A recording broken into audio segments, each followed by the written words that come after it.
Fala pessoas, tudo bom com vocês? Meu nome é Rogério Gonçalves Velasco, eu sou cirurgião dentista, tenho mestrado em medicina, especialidade em cirurgia e traumatologia bucomaxilofacial e também em harmonização orofacial. E eu vou trazer um assunto para vocês muito interessante. Você sabia que tem diferença entre as gorduras da face? Pois é, tem diferenças entre os compartimentos de gordura, entre os adipócitos de um tecido com relação a outro e até o prazo de envelhecimento.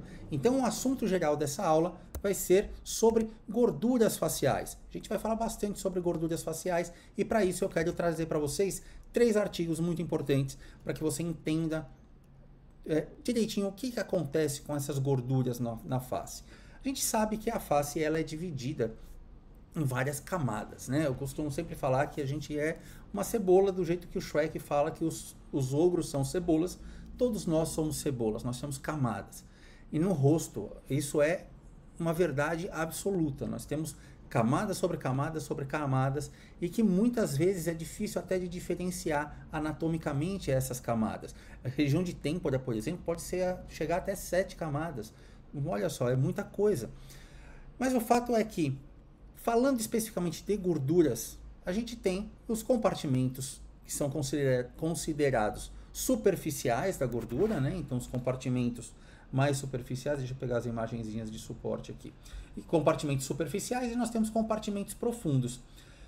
Só que é interessante pensar que não é exatamente assim, um fica para fora, outro fica para dentro. Existe sim essa situação que você tem essa separação de camadas, mas na prática, os compartimentos de gordura, sobretudo os compartimentos profundos, muitas vezes estão uns sobrepostos aos outros. Então, são 2 compartimentos profundos, só que um é mais profundo do que o outro. É esquisito, né?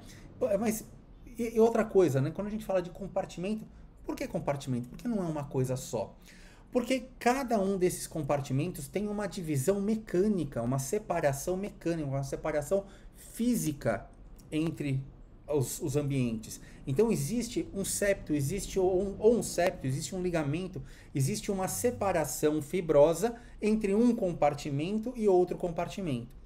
Quando a gente pega um paciente, a gente corta axialmente, né, cortar por aqui, olhar por baixo, né, como se fosse um salame, que fica fácil da gente entender, a gente tem uma imagem como essa, que mostra compartimentos que são mais profundos, mais superficiais, e compartimentos que são mais profundos.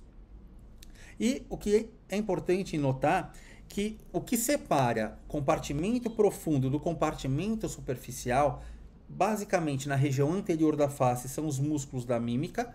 Na região mais lateral da face é a região que é chamada de ismás, que é uma continuidade fibrosa com características musculares. O ismás ainda é muito discutido dentro da anatomia, suas propriedades, mas é uma camada mais fibrosa que separa esses compartimentos, e tudo que fica para baixo, fica entre a musculatura e o osso, ou entre o ismás e o osso, é considerado profundo. Tudo que fica acima desse ismás e do músculo da mímica, e não só da mímica, né? Tem os músculos mastigatórios também. Tudo que fica acima desses músculos mastigatórios são considerados superficiais.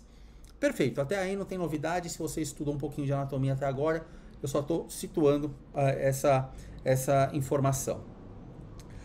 O fato, e agora começa a entrar, né, nessa questão, nessa diferenciação, é que esses compartimentos, além do posicionamento anatômico muito específico, ele tem propriedades histológicas muito diferentes entre si.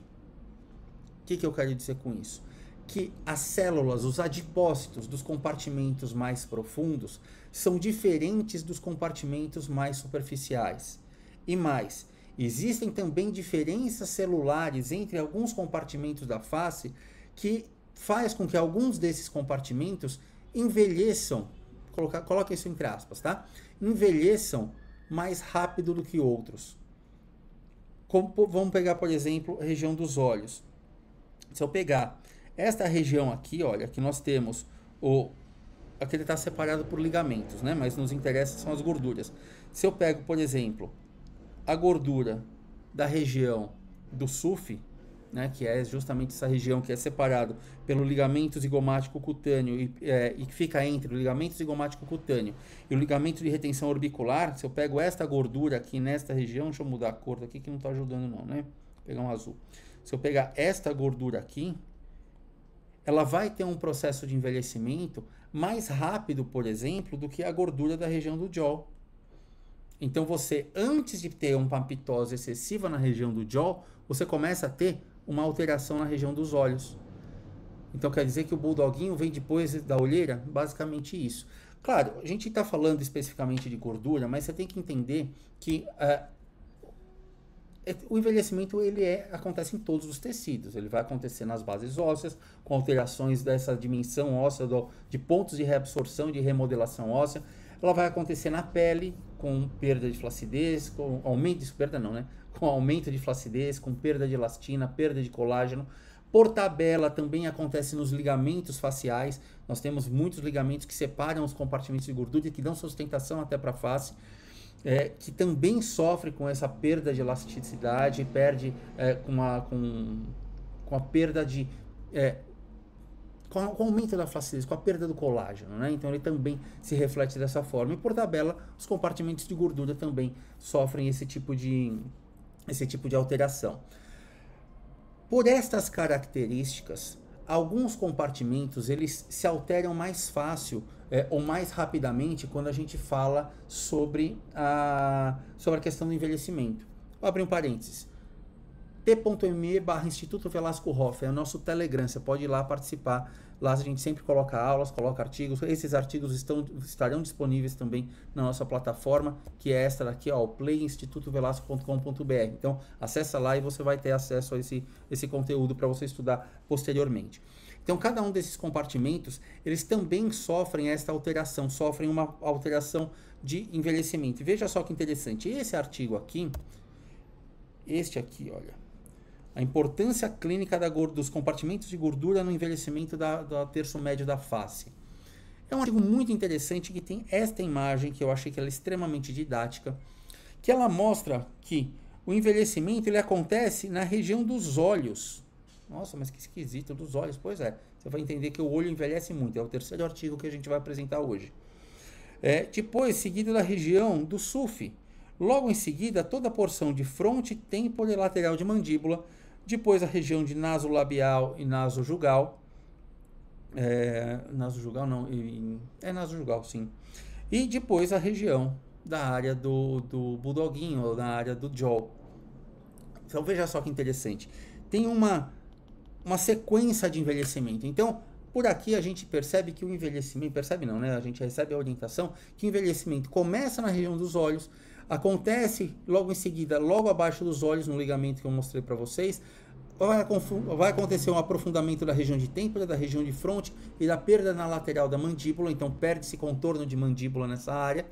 O nasolabial dobra para frente, acontece uma alteração dos compartimentos de gordura e no final vai acabar acontecendo, vai culminar na formação da região do jaw. Então é uma sequência, claro, não é que acontece um para depois acontecer outro, tudo ao mesmo tempo, mas fica mais visível nesta sequência. E isso acontece justamente pelas diferenças histológicas, diferenças mecânicas em cada uma dessas regiões. Quando eu falo para vocês que eu tenho compartimentos profundos que ficam entre o músculo ou o SMAS e o tecido ósseo, concorda comigo que quando eu estou falando, quando eu estou comendo, quando eu estou usando dos músculos da mímica, esse músculo está comprimindo o tempo todo a gordura sobre o osso. Então eu tenho uma base óssea rígida, eu tenho um músculo e eu tenho uma força constante dessa músculo batendo, levando, comprimindo aquele compartimento de gordura. Pois então, esse estímulo de compressão o tempo todo faz com que os adipócitos dos compartimentos mais profundos tenham propriedades, tenham características histológicas diferentes dos compartimentos adipócitos dos compartimentos superficiais. Por quê? Os compartimentos mais profundos, eles têm um crescimento limitado. O adipócito ele não consegue crescer para depositar energia lá, para guardar energia. Ele tem um teto, ele tem um limite. Esse limite é dado pela musculatura. Os compartimentos mais superficiais, ele não tem mais esse limite. O adipócito pode crescer indefinidamente ou multiplicar-se indefinidamente porque ele tem espaço de sobra. Você pode ter, a pele não vai responder, não vai reagir para acomodar aquilo lá. Ainda mais com perda de colágeno, elastina, que aumenta a flacidez, você tem essa característica. Então, existe uma diferença histológica disso. E tanto é verdade que agora cabe a gente entrar no nosso segundo artigo, que é este aqui, muito, muito interessante, que ele fez uma comparação. Ele pegou peças anatômicas, né? Ele pegou os cadáveres frescos congelados. Se é fresco ou é congelado, isso a gente tem que discutir ainda, mas enfim.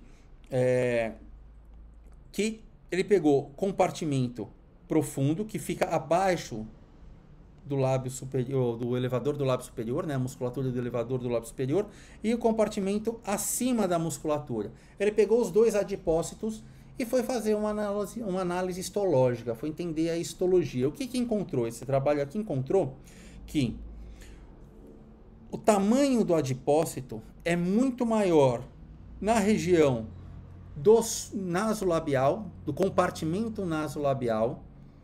Então, no EFL, o compartimento nasolabial é o compartimento mais superficial, quando comparado com o compartimento medial da bochecha. Então, este compartimento aqui, ele tem uma área de adipócito menor. Então, o que ele está falando é, o adipócito do compartimento superficial é grandão, o adipócito do compartimento profundo é menorzinho. Isso é interessante quando a gente pensa até na resposta biológica, por exemplo, a um ácido deoxicólico. Quando o adipócito ele é menor, ele é menos sujeito a ser degradado com essas enzimas, como ácido deoxicólico ou mesostabil, ou qualquer um desses medicamentos específicos, né? Qualquer um desses medicamentos usados para redução de gordura localizada. Por quê? Porque a célula, quanto maior ela é, o adipócito, quanto maior ele é, mais instável é a sua superfície, mais suscetível ele está a ter uma lise dessa superfície, uma degradação. Então, adipócitos muito estufados, muito grandes, eles vão ser mais facilmente afetados por essas enzimas do que aqueles adipócitos que não têm tanta concentração de energia, não estão tão gordos assim, eles têm uma membrana mais estável. Então, aqui a gente já consegue perceber que não adiantaria, por exemplo, eu fazer uma bichectomia química, vou colocar ácido deoxicólico na bola de bichar para reduzir. A resposta biológica vai ser pequena. Por quê? Porque esse adipócito, ele é menor, é um tecido mais fibroso, é um tecido que está menos suscetível a esse resultado. Então não adianta colocar lá. Mas, em compensação, para fazer a redução da papada, para fazer um afinamento facial, você consegue usar o ácido deoxicólico com segurança e você vai degradar basicamente a parte de gordura, justamente porque esses adipócitos estão mais instáveis, a superfície dele está mais instável. Então faz algum sentido nessa questão. E tem um outro aspecto interessante, que é este daqui, que isso é encontrado tanto em homens como em mulheres. Então veja só, a área do adipócito, tanto em homens quanto em mulheres, tem essa diferença. Os adipócitos mais profundos, eles estão mais sujeitos a ter a serem menores e mais compactos do que os adipócitos dos compartimentos superficiais, tanto em homens quanto em mulheres. E aqui são os dois gráficos, né? Esse daqui é do compartimento, a área, né? A área do adipócito, desculpa. E esse daqui, eu acho que eu copiei o slide.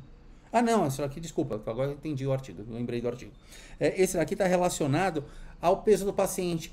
Isso acontece, inclusive, nos pacientes que têm um índice de massa corpórea normal e um índice de massa corpórea alterado, elevado. Então, tanto o paciente magro quanto o paciente gordo também tem as mesmas características. Então, pode ser homem, pode ser mulher, pode ser gordo, pode ser magro. Os adipócitos profundos são menores do que os adipócitos superficiais. E o mais interessante, que é um último gráfico que eu quero mostrar desse artigo aqui, é este daqui, olha. Que a relação, ela vai acontecer, é o resumo, é uma soma dos outros dois, né? A relação vai acontecer, sempre vai ter uma alteração, superficiais maiores que os profundos. Então, poxa, então é uma alteração histológica, que tem um comprometimento não, mas que tem uma interferência totalmente direta naquilo que a gente precisa fazer de terapêutica. Então, para fazer uma redução de gorduras profundas, é mais viável fazer uma cirurgia, como o caso da bichectomia. Para fazer as reduções superficiais, a gente pode lançar mão de outras tecnologias, como, por exemplo, o uso de endolaser, o uso de enzimas, que vai conseguir fazer uma redução dessa gordura superficial. Então, tem uma mudança crítica nessa situação. Perfeito, entendemos nessa questão da face, que compartimentos de gorduras profundos têm diferentes adipócitos quando comparados com os compartimentos superficiais. Ótimo. Vamos entrar agora na região dos olhos. Os olhos, vamos voltar no gráfico aqui, nesse esqueminha.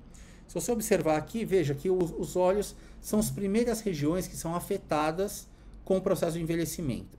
Forma-se bolsa e forma um aprofundamento da área superior dos olhos. E olha que interessante. Deixa eu pegar esta imagem aqui. Essa aqui é uma imagem de estoque, né? Isso aqui não é de um paciente, mas é uma imagem de estoque, que fica muito, muito visível o envelhecimento nessa região. Toda a gordura, todo o compartimento de gordura desta região está alterado. Ela já tem um quadro de pitose, né? Isso aqui é uma característica de pitose desse tecido. Ela tem alteração também no compartimento de gordura nessa região inferior. Nesta parte aqui, nessa parte mais externa, então quando a gente considera essa porção mais externa e a porção mais interna, a gente tem dois compartimentos de gordura. O RUF, um deles, né, o superior é o RUF, que é o que fica aqui em cima da região dessa proeminência da sobrancelha, e o SUF, que fica logo abaixo na região da órbita. Mas nenhum nem outro sofre tanta alteração quanto esses dois aqui, que são as gorduras específicas da região orbitária, né? Eles estão dentro da região orbitária. Existe uma aderência aqui separando, existe o ligamento de retenção orbicular, que é esse ORL, ele separa muito bem essas gorduras do SUF e da gordura do RUF. Então isso fica muito visível. Mas onde eu quero chegar é nesta imagem aqui, olha. Internamente nessa região dos olhos, existem dois compartimentos de gordura. Um compartimento que aqui a gente coloca, que está marcado aqui, ó, este daqui anterior, e esse aqui que é chamado de nasal. Esse daqui é pré-aponeurótico, compartimento pré-aponeurótico, e esse aqui é compartimento nasal. Histologicamente, eles têm uma diferença grande, inclusive na origem embrionária. Cada um tem uma origem embrionária diferente. Este compartimento desta região, é o que eu vou pintar em vermelho, é um compartimento que tem muito pouca vascularização, muito pouco tecido fibroso, e ele está sujeito a uma reabsorção óssea muito intensa. Ao passo que esse que eu estou marcando em azul, que é o compartimento nasal, ele é muito mais fibroso e ele não está sujeito a tanta alteração. Então, quando acontece o envelhecimento, deixa eu voltar a imagem dessa daqui. Quando acontece o envelhecimento, percebam que esse envelhecimento, ele acontece, deixa eu apagar esse daqui, não, vou apagar com aqui. Esse daqui, ó, esta região, vamos voltar, pronto. Este compartimento desta região, ele está muito mais sujeito a uma alteração do que este daqui, ó. Veja que aqui eu quase não tive perda. Por quê? Porque são origens embrionárias diferentes, porque o adipócito é diferente, está mais sujeito a esse tipo de problema. E quando olha isso em cadáver, se vocês já tiverem a oportunidade de fazer um estudo em peça anatômica, eles têm uma diferença de cor. O central ele é mais amarelado quando comparado com o nasal. O nasal ele é mais branquinho justamente por essa característica mais fibrosa, ele é mais septado, ele é mais dividido. Então, é muito interessante você perceber que existem essas diferenças e que essas diferenças se refletem como o envelhecimento acontece e qual é a terapêutica que a gente vai trabalhar. Então, gordura não é tudo igual. Gordura nem sempre é alguma coisa que a gente tem que tirar. Às vezes a gente tem que colocar. Quando a gente faz preenchimento, por exemplo, o que a gente está fazendo essencialmente é reposicionar a gordura no lugar certo. O preenchimento nada mais é do que recolocar a gordura que perdeu naturalmente ou sofreu uma pitose ou uma alteração naturalmente. Então, a gente usa muito dessas gorduras faciais justamente para ter resultados clínicos interessantes. Mas é importante entender essa diferença para que você escolha a terapêutica correta. Isso aqui vale para a região dos olhos, isso aí vale também para a região mental.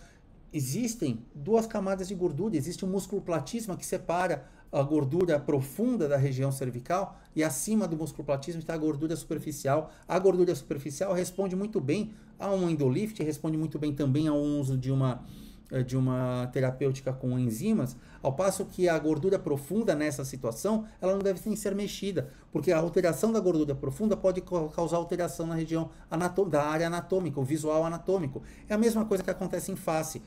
Quando a gente faz um preenchimento profundo para devolver o suporte, ele vai ter um reflexo facial. Então a gente não tem que pensar em remover as gorduras profundas. Tanto que bichectomia, ela tem que ter uma indicação muito, muito precisa, porque a bichectomia nada mais é do que um envelhecimento forçado do paciente. Se a gente faz esse envelhecimento forçado de uma forma mal indicada, pega um paciente magro que acha que está com uma bochechona, você tira, ele vai ficar muito mais velho. E daí começa a ter esses escândalos que vira e mexe aparecem em mídia social. Mas eu tive pitose, meu rosto caiu, eu tive um problema sério, minha cara está caindo. É alguém que foi mal indicado, né? Não teria sido uma indicação clínica. E daí, para compensar, você tem que fazer o quê? Preenchimento, ou seja, devolve a gordura e o volume que foi perdido. Certo? Então, gordura nem sempre é ruim e a gordura facial ela tem essas alterações. Terminando, eu vou fazer 3 convites para vocês. A gente está em 3 mídias sociais, Instituto Velasco Instituto Velasco. A gente está no Instagram, está no TikTok, está no YouTube. No YouTube é onde a gente tem a nossa base com maior quantidade de vídeos e aulas. Se você quiser participar também do nosso Telegram, é t.me/Instituto Velasco Hoff. Você entra lá e recebe novidades, recebe nossas newsletters através do Telegram. Então você sempre vai saber quando tem aula nova. E a gente tem também uma plataforma gratuita, exclusiva para profissionais da saúde que trabalham com harmonização facial. Ela chama play.institutovelasco.com.br. Você acessa, você se cadastra, você vai ter acesso a esses artigos que eu estou falando nessa aula, a esta aula e mais de 200 outros conteúdos. Está passando um pouquinho já dos 200 conteúdos que estão presentes lá para consulta, para estudo, para que você possa aprimorar a sua capacidade técnica, melhorar a sua habilidade, o seu conhecimento na hora de praticar uma boa harmonização facial. Por agora é só. Tchau, tchau. Até a próxima.